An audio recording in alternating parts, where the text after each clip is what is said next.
All right. Well, hey, welcome back to episode number 3, season 2. We're so glad you're joining us for this episode. We got our lovely show hosts here today. We have Natalie, Aaron, my beautiful wife, Meg. We're so excited because we've created this series called the Showing Up series. Come on. We've got about 8 to 9 episodes. We'll see what happens. But of different topics of what it looks like to show up in your home. As a mom, as a dad, for each other. We're going to go through in each episode what it looks like to show up at the dinner table, or showing up when you get home from work, or showing up when maybe you've blown up on your kids. We're going to talk about in each of these episodes coming up just how to stay in it, stay engaged, and hopefully stay in it the right way. So today we're going to be talking about showing up at the dinner table. Yes. Or showing up at the home, the table, or in your kitchen. That's kind of the big idea. So we're super excited. But just to introduce the idea of showing up at the dinner table, first of all, I just want to just say this, just right out off the bat, is there's this cool quote I heard from a book or something, but it says that if the home is the body, the table is the heart. I really love that because I love that too. Because it just kind of symbolizes the idea that like the table, it's the central place. It's it's where everybody comes and reconvenes. It's the epicenter. The end of the day, at the beginning of the day. Yeah, it's the epicenter. Everyone's there. You know, you have food. You make this food, you serve it, and you can enjoy it together, but you're together. Yes. Because when, throughout the day, we have so many different things going on. The kids might be going to school or sports. Dad's got to go to work. Mom's taking the kids places or doing school. And, what other time of day do we really have to spend it together than at the table? And so showing up at the table, what else does that mean to you guys? Yeah, that's so good, Ben. I love how you're reframing the idea of the table. It's not just a place to eat. It's not just a place to have to work to get something to the table. Us moms or whoever's cooking in the house, it's like, oh my gosh, there's so much work put into bringing something to the table to then enjoy one another's company. But when we reframe the table as the, heart of the home and the place where you get to connect and gather and do life with one another, it helps not to just see the table as a place to eat or a transactional environment, but it's a communal kind of connection point in the home. So I love that you wanted to start it off by reframing it that way. I love this idea of showing up at the table because I think that it's one of the greatest places where family identity and kind of home culture is established. Yes, you get to really, you get to teach at the table what it looks like to have relationships with one another, what it looks like to listen to one another, what it looks like to ask questions, how to have manners, right? How to not interrupt, all the things, especially if you have toddlers, like that training phase of what it looks like to show up at the table can be a little bit intense sometimes, right? So you want to stay at the table. But I love that. Yes. Aaron, I wanted to pass it off to you real quick because I didn't want to share too much. Yeah, no, we've used this opportunity. Well, when we talked about building a culture around the table, before we started having kids, one of the things we talked a lot about was we really want our kids to become accustomed to lingering at the table, that it's a time of celebration, a time for storytelling, a time for connection. And so, and we've noticed over the years, and in fact, Natalie and I we mentioned this, I think maybe about a week ago, we were cleaning up in the kitchen and the kids were getting ready for bed. And I'm like, wow, we just sat at the table for an hour and 15 minutes. Wow. Doesn't happen every time. Don't worry. It doesn't happen every time, but but like dinner was over and we were lingering and we were having some fruit with dessert and the kids were asking us questions and Grant was wanting me to tell more stories and I read a chapter out of a fun book for us, and so it just became a time for us to focus because, like Ben said, we're really busy during the day and Natalie's working and we might not see her for most of the day, and Grant has some room time and Jade has some room time and I get some downtime, but it's a time for us to connect and focus on each other and look each other in the eye, and it sort of resets us. But it's been really, really good for us. big time. Yeah. Yeah. I think the Go ahead. the picture we've painted is very ideal, right? But like the Yeah. reality of this question of like, how do you show up at the dinner table is the reason we even ask that is because, I mean, that's hard. Like, Yes. I Yeah. think Yeah. you kind of touched on how it takes training, right? And so, and the reality is we have to eat 3 times a day.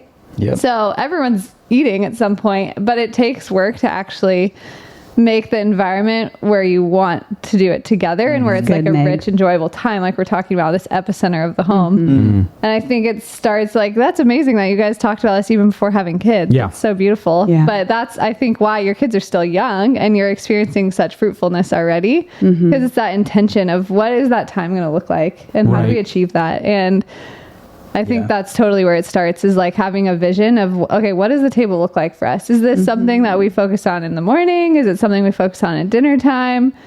It can be such an avenue for discipleship of like Yeah. the best time to read the Bible with the kids. Like you said, Right. have these like intentional conversations and Yep. teach the kids to like listen and Yeah. Yeah. Ask questions. express their ideas and everything. But that takes training. Yeah, Serious takes training. work. Should we dive into the training Yeah, like, for a what does that minute? look What like? that took? Well, hold Go on ahead, really Ben. quick. Yeah. I just kind of want to emphasize this, the role as a dad Oh, yeah. at the dinner table, and how important that is. I know it's hard, you know, as a dad, you know, we go to work, we leave early in the morning, maybe 8 o'clock, sometimes earlier than that, you know, Right. to go to our offices or go to wherever we're working. And we're gone all day, you know. Our wives are home with the kids, training them, you know, educating them or taking them to their different things and different engagements and stuff like that. And then we come home sometimes at dinner time, Yeah. or usually dinner's over for a lot of dads when they come home. But I think just to convey some sort of vision and passion, I think, around the idea of this, especially for dads and as a dad, sometimes the table is the only moment that you might get in front of your kids Yep. a day. You know, just the table, maybe the breakfast table, maybe it's the dinner table. But, you know, if you're waking up early and you're getting ready to go to work, you might kiss them goodbye and then you're coming home and they're already in bed. Yeah.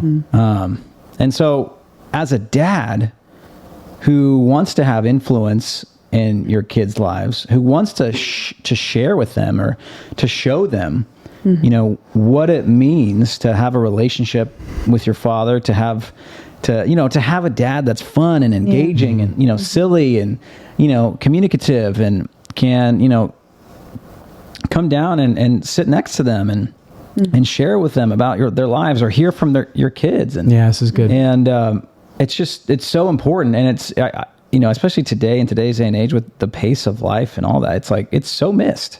Yeah. And I think, you know, I wouldn't be remiss to say that like it's needed, and to say that, like as dads, there is a way, like we can step it up and we can show up for our family at the table. We can come home. We can say, you know what, boss, my family's worth it. Yes. I'm sorry, but I'm going to go home at 4:30 so I can be ready for dinner at 5 or 5:30. And I think we have to put our foot down. And you know, I know that's hard for a lot of people in a lot of positions. You know, maybe you have a leadership position in your company, but at the end of the day, it's going to be worth it because it's going to create longevity in your own pace and in your own, maybe even in your own work environment. Right. And you're going to create insurmountable amounts of value Yeah. for your family that they need. Right. Within that, like something that we've found is that we, like a lot of times what that actually looks like of what we're doing at the table is more of like my idea, more of like my vision of, okay, let's like have a time where we're asking these specific questions or let's read this book together. Like I just coming up with more ideas because I'm the one with the kids more and understand, I don't know, more of what's needed, but then like allowing you to be the one that implements it more. And honestly, like the kids listen better and he's the one doing it. It's so true. Yep, it is. It's Yeah. true. And so that's what I'm saying. It's like, and we've learned this, Megan and I have learned that, is like when I don't show up, Yeah. you know, maybe I'm there, but sometimes, you know, I'm like tired or there's things going on in my mind. I'm kind of elsewhere, you know, emotionally, mentally. But when I don't show up, both physically and emotionally and mentally, then it's felt and it's known. Yeah. And yeah, it's, I mean, I don't know what, if there's like some sort of science or theological situation behind like why our kids typically tend to listen maybe more or pay attention more when dad's there and he's sharing and Right. he's, you know, directing and giving his thoughts. I don't know what that is, but it's true. Yeah, regardless, dad is. dads have a formative piece of shaping the identity of their children in Yeah. ways that mothers, we nurture. You know, there's plenty of other things we do, but the Yeah. identity of a child comes from the father specifically. And It's crazy. I don't know why. And no matter how many times I wish I could change it, you know, because Yeah. I want to add identity. We do, of course, as Yeah, you moms do, of also, course. you Yeah, know, but absolutely. there's something about the father figure. Yeah, I think this Being is good for present. dads to hear because when I was working long hours as an attorney, I was up before the kids were up, out the door, in the office, probably before they were up. And then when I was getting home, dinner was about to hit the table.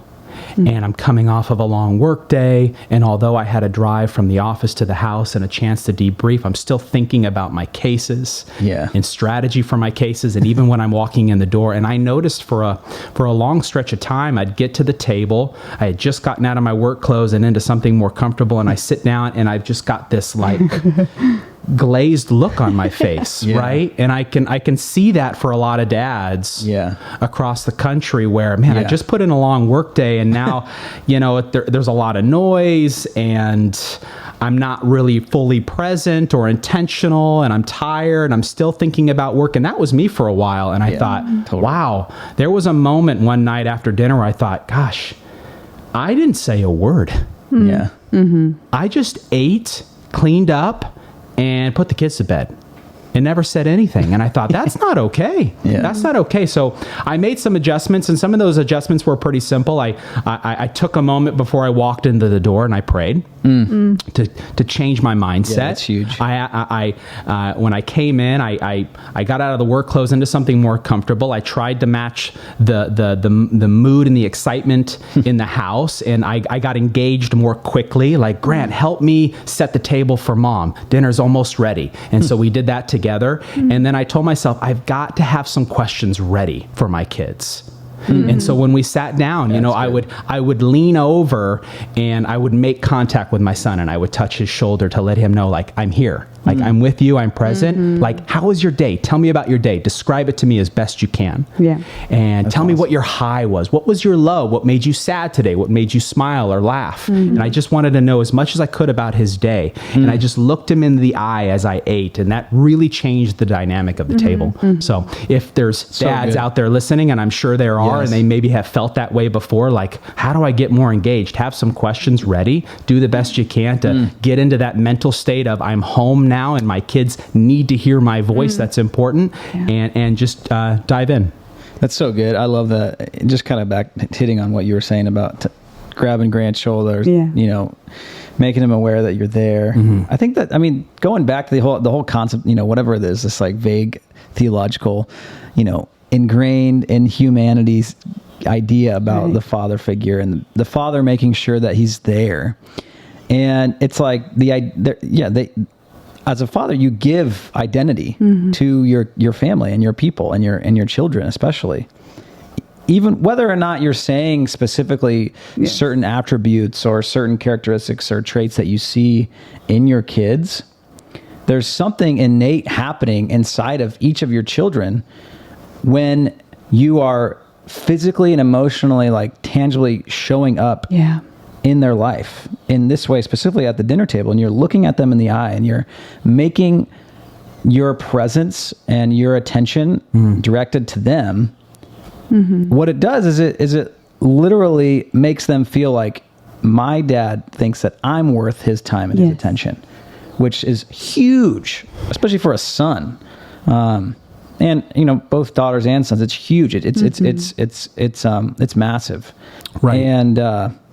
And you know, that's like part of the key here is like, we get to give identity to our children. just by being there and being available and really being in it, both to our children, but then also to our family culture, like you were saying earlier, Natalie, and establishing our culture around our family culture around the dinner table and maintaining this time as a pivotal and special, important, foundational component to our family. Is like we show up for dinner. We show up at the table. We do table time. Yeah, that's right. Exactly. Yeah. That's right. And I'd love to hear kind of wrap it up with some of the things that you guys do that are really unique to the table, like the praise and pounding thing. Yes. Can we first share the training, because it took a while to get to where we are now. Oh my gosh, it took a while. So I remember when Grant, even before we were married, we talked about the importance of dinner time, wanting to linger at the table. And so when Grant was very young, we would always go over to Papa's house, Aaron's dad's house, and we would have dinner out there. And we would we would just eat these extravagant meals that our friend would make for us. And we would, it was just this experience at the table. And Grant was 11 months, and 11-month-olds, as you know, don't really sit still for very long. So we tried to figure out, how do we keep this boy at the table so we can all be together? And we don't want him, we definitely didn't want to put a show on. We don't want him to be separated from the family. We wanted to do it together. So we would introduce small, quiet activities for him to do at the table. He could play with a car while we are all lingering and eating, and he could eat fruit, a little bit longer at the table. And what we have found is that over the years, we started doing this with Jade too. We would bust out, no shame, frozen fruit every night at the dinner table. We would eat our meal, and then we would bring out frozen fruit from Costco. We'd get, a big bag of frozen blueberries or a big bag of frozen pineapple. And frozen pineapple is the real deal. And we would just put it in everybody's bowls, and we would just sit and we would eat fruit together. And this came from my mom. My mom was brilliant. After every meal, she would bring out a platter of apples and pears and whatever fruit was ripe that day or that season, and she would just sit there and just cut fruit real slowly, cathartically. You're watching mom just cut fruit, and you're like, all right, is that my slice? Because that's a bigger piece. I want that one. Wow, and it would just hone the focus in on, of all things, fruit. But in that moment, mom would ask us questions about our day and questions about our friends at school and what happened to us as she was and she would pass out one piece at a time. And it was just slow little thing that we did. So we started doing that with Grant, where during summer I'd bring a quarter of a watermelon, and I would just cut the watermelon. I'm probably talking way too long about cutting fruit, but I'm hungry. Exactly. But it caught the kids' attention, and they every night now they linger, and we just slowly eat a couple pieces of fruit to wash down our dinner meals. It's been so pivotal and helpful for our I do feel table like it's lingering. making those little things that are enjoyable for them, whether that's at the start or the end, or both too, is so key, because it's not just a training only of you have to stay until you're excused, but also a training of this is enjoyable. Be here because you want to be. We're trying to connect sensory delight with the things we want them to also take delight in, right? So it's it tastes good to eat this fruit, but it also tastes good to do life in community, right? And so there's this bigger picture we're trying to communicate to the kids and doing that, and that's been so beautiful. Another thing we've done to make the table experience more fun is the dinner table isn't just the meal. There's a before, a during, and an after. And there's the setting of the table, where everybody has a role. Grant has to set up the napkins. Jade puts the candles on the table. Grant puts the forks all around. And in Grant doing it, Jade, our 2-year-old, gets to see this is what you do. You set the table. We set Aaron always puts certain music on, dinner vibes music. And then, we eat, we have frozen fruit, and then we all have candles. We light candles. Sometimes we've done this a few times on Sabbath nights and stuff, but you light the candle, and every time you do so, you say Christ is light, just to portray this idea of, God is the light of the world, and we are lights of the world as well, like him. And so we do, candle setting, and this might sound like like high stakes or just more like, this is big leagues or whatever. This could be once a week kind of a meal thing, like your highlight of the week where you have like your Friday night dinner or your Saturday night dinner. Start small. You do this. But yes, that's good. It's become this thing that we do now, and we connect for a while. But then after, we cue up the dance music, and we clear off the table all together as a family. And so everybody takes part in like dance parties and whatnot too. And this happens at least probably 3 nights a week, I would say. Other nights it wasn't always like that. Yeah, sometimes the kids eat fast, and Aaron and I do a date night at the table alone. And so it switches here and there, but that's the typical culture of our home. Yeah. Now, because Meg mentioned it, one last thing is Grant was a chronic pounder. So if you're listening and you're saying, "Oh, my kids love to pound the table," Grant was so bad. Whether it was like the loud, like flask water bottle, which just like rings in your ear for a minute after he pounds it, or it's the silverware because you really want him to eat with silverware, but you're like, "Wow, this is terrible." Fingers are better. Yeah. Natalie and I thought, what are we going to do about this? Because we just got tired of like, okay, I'm taking your water bottle from you, and when you need it, Daddy will give it to you. Or, okay, I guess you're not ready for the fork just yet. Let's give you the kid one, okay? I thought you were ready for the big boy fork, but apparently you're not. But Natalie was like, I've got an idea. After we pray and bless the meal, let's let them pound the table as hard as they want. That sounds terrible. Let's try it. So we're like, Grant, we're going to set this up for you. Here's what we're going to do. We know you love to pound. Yes. Okay. Daddy's going to pray, or Mama's going to pray for the meal. And when we're done, we're going to pound the table together. Okay. And that's going to be your moment to pound. Get it all out, because after that, there's no more pounding. He got the biggest smile on his face. As loud as I want, as loud as you want, son. Let it rip. Okay. Just your fist. So he said, okay. So we prayed, and we just went after it. We pounded. And we were like, that's it. And he's like, okay. All right, that's good. Honestly, this is crazy. We've never had a problem with pounding after. Never had a problem. I'm not saying it's going to work for you, but for some reason, for us, praise the Lord, it worked for us. And it's amazing. And we still do it to this day, and the kids love it. In fact, sometimes we're all so hungry, we'll dive into our meal, and Grant will be like, oh, we forgot to pray. So then he wants to pray so badly. Because he wants to pound, right? So we're like, oh, our son wants us to pray. Hey, how about that? Yeah. So that was just something creative that Natalie threw out there that's really worked for us. So I guess, the moral of the story is, just think creatively if you're struggling with some table manners or other things. There's maybe some ways that you can implement the behavior that you don't like for a moment, and that'll be the end of it. Yeah. Totally. Exactly. Yes, it's so special. So good. So show up at the table. Yes, show up. It's huge, and we can't miss it. Breakfast, dinner table, whatever. Show up, guys. Yeah. Let's keep showing up for our families, all right? Amen. So good. Amen. We'll see you on the next episode. Bye.